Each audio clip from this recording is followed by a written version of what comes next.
Asia cup 2025 Bharat અને પાકિસ્તાન વચ્ચે આજે મેચ યોજાવા જઈ રહી છે. મેચ આજે દુબઈમાં સાંજે 8 વાગે યોજાશે, પરંતુ દેશભરમાં આનો વિરોધ થઈ રહ્યો છે. વિરોધ એટલા માટે કારણ કે પહેલગામ એટેક હોય અને ઓપરેશન સિંદૂર બાદ પ્રથમ વખત ભારત અને પાકિસ્તાનની ટીમ આમને સામને આવશે. પહેલગામ એટેકમાં 26 નિર્દોષોના જીવ ગયા, તેમ છતાં પણ આ મેચ યોજાવા જઈ રહી છે. એનો વિરોધ થઈ રહ્યો છે કારણ કે ભારત અને પાકિસ્તાન વચ્ચેના જે પણ વેપારના સંબંધો હોય એ બધા જ સંબંધો ઉપર કટઓફ થઈ ગઈ છે.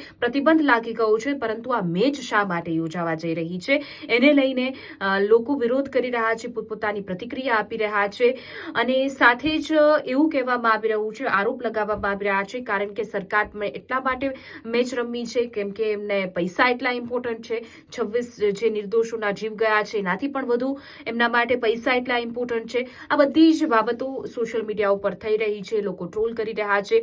જ્યારે આ એશિયા કપની યજમાની પણ બીસીસીઆઈ કરી રહ્યું છે, ત્યારે શા માટે મેચ યોજાઈ રહી છે ભારત અને પાકિસ્તાન વચ્ચે એનો વિરોધ થઈ રહ્યો છે. જોકે બીસીસીઆઈએ એવું પણ નિવેદન આપ્યું છે કે બહુપક્ષીય જે ટુર્નામેન્ટ હશે એમાં રમવું પડશે, નહીતર પછી ભારત જે છે તે આ ટુર્નામેન્ટમાંથી બહાર થઈ શકે છે. દ્વિપક્ષીય જ્યારે પણ ટુર્નામેન્ટ હશે એમાં પાકિસ્તાન સાથે ભારત નહીં રમે.